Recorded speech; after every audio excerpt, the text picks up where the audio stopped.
चलिए गौतम बुद्ध की स्थली जहां आपको सभी मूलभूत जानकारियां दूंगा और कैसे पहुंचे गया और कितना किलोमीटर पहुंच चुका हूं बोधि गया, जहां पे गौतम बुद्ध का ज्ञान की प्राप्ति हुई थी। तो ये मेरे साथ में है रिंकी जी और यहाँ पे हैं बालमुकुंद जी, मुरारी जी हैं। तो अब मैं ये सभी फैमिली के साथ मैं अब करने वाला हूँ बोध गया में। तो चलिए चलते हैं बोध गया। जो छात्र छात्राएं पढ़ते हैं किताबों में या अन्य जीके संबंधित तैयारियां करते हैं तो एक बार ज़रूर गया का विजिट करें।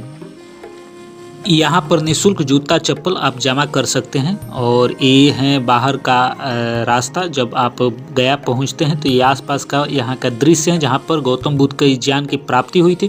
तो चलिए मैं सभी स्थल गौतम बुद्ध से जुड़ी मैं दिखाने वाला हूँ इसी वीडियो में।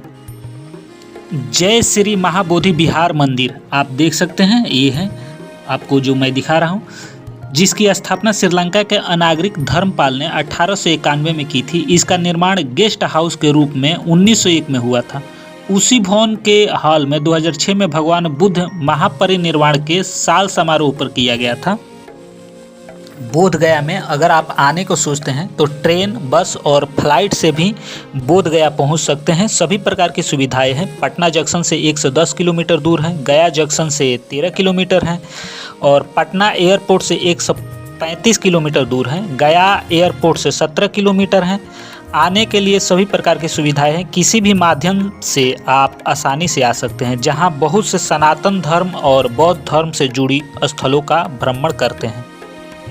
बिहार की राजधानी पटना से 100 किलोमीटर दूर स्थित है।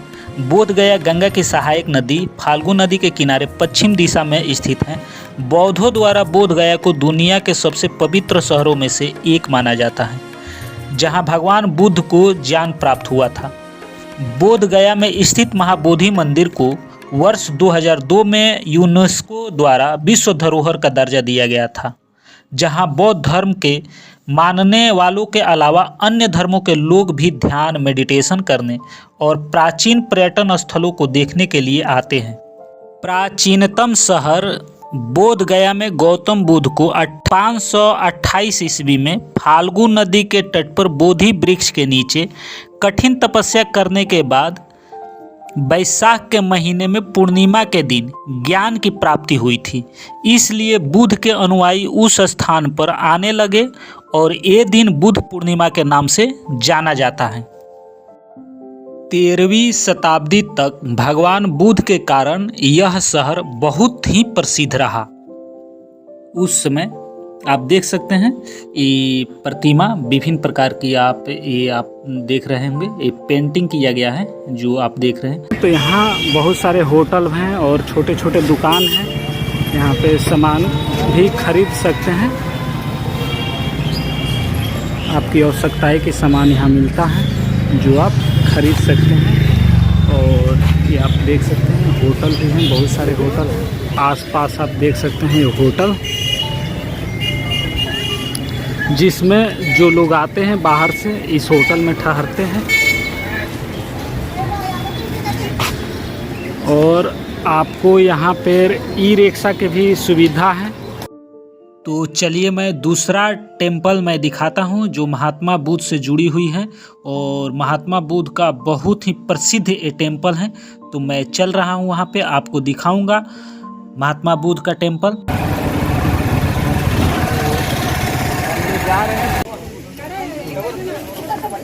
चलिए हम लोग पहुँच चुका हूँ।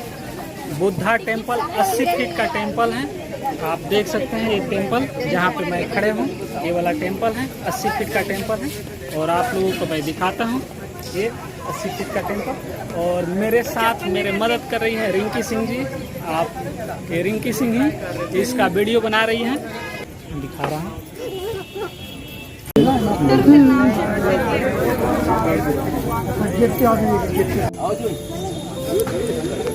तो ये बुद्धा टेंपल है, आप देख सकते हैं। बोध गया के सबसे बड़ी ये टेंपल है। 80 फीट का ये टेंपल बनाया गया है। यहाँ की बिहार गवर्नमेंट और ये यहाँ की बौद्ध श्रद्धालुओं के सहयोग से ये टेंपल को बनाया गया है। यहाँ का जो विरासत है आप देख सकते हैं, विरासत।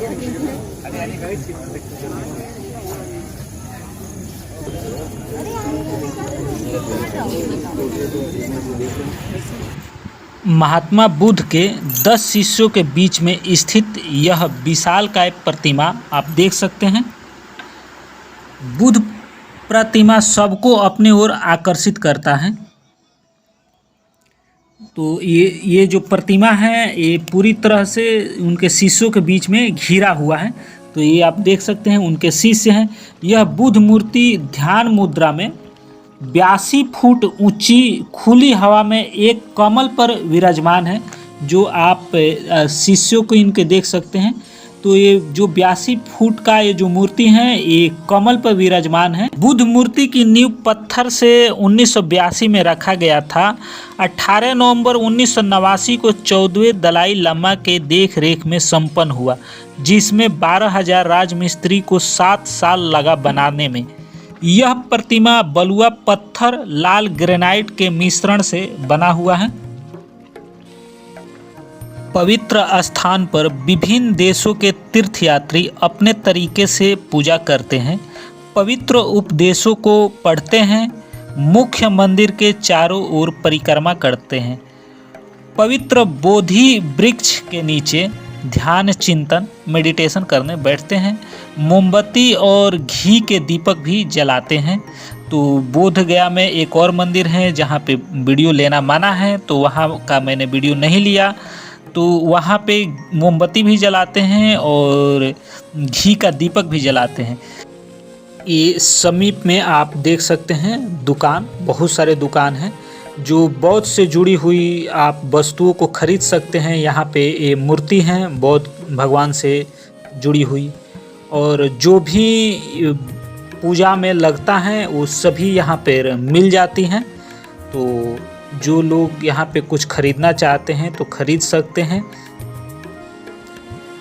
तो अब मैं चलूँगा आगे का जो बौद्ध से जुड़ी मंदिर हैं उसको भी मैं दिखाऊंगा।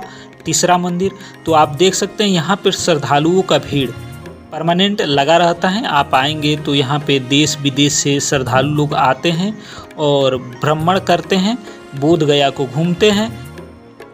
तो बहुत ही सुंदर दृश्य है। तो चलिए मैं आगे का जो बोध से संबंधित जो मूर्तियां हैं उसको मैं दिखाऊंगा। तो आप देख रहे हैं ये बहुत सुंदर दृश्य। तो यहाँ पे देख सकते हैं जापानी भाषा में लिखा हुआ है। 1883 में स्थापित सकाडो यह डाइजोकियो बौद्ध मंदिर, जिसमें शाक्य मुनि बुद्ध, विशिष्ट चरित्र, अनंत चरित्र, विशुद्ध चरित्र आदि प्रमुख छवियां स्थापित हैं।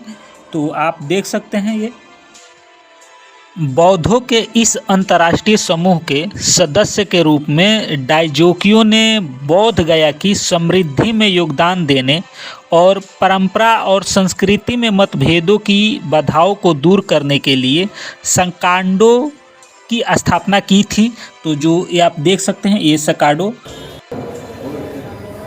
बुद्धम शरणम गच्छामि, धम्मम शरणम गच्छामि, देख सकते हैं। तो डाइजोकियो मंदिर का ये अंदर का दृश्य है, बहुत ही सुंदर आप देख सकते हैं। और यहाँ पर नीचे एक बोर्ड भी लगा है जहाँ पे संस्कृत का कुछ आपको बहुत ही सुंदर वाक्य लिखा गया है, आप देख सकते हैं। कृपया शांत रहें, यहाँ पे ध्यान साधना मेडिटेशन भी करते हैं यहाँ पे आकर के। अब आगे का मैं आपको मंदिर दिखाता हूँ, आप मेरे साथ बने रहिए। चलिए, तो ये अब आ गया अगला आपका रॉयल भूटानी मठ। आप देख सकते हैं बहुत ही सुंदर दृश्य है रॉयल भूटानी मठ का, जहाँ पे श्रद्धालु यहाँ पे आप देख सकते हैं, यहाँ पे ज़्यादा श्रद्धालु भारतीय ही श्रद्धालु अभी दिख रहे हैं इस भूटानी मठ में। हालांकि भूटानी लोग भी भारतीय के तरह ही दिखते हैं। तो आप देख रहे हैं ये रॉयल भूटानी मठ, इसका निर्माण भूटान के राजा द्वारा भगवान बुद्ध को श्रद्धांजलि के रूप में किया गया था। शानदार वास्तुकला, शांति और बुद्ध की 7 फीट ये ऊंची प्रतिमा है।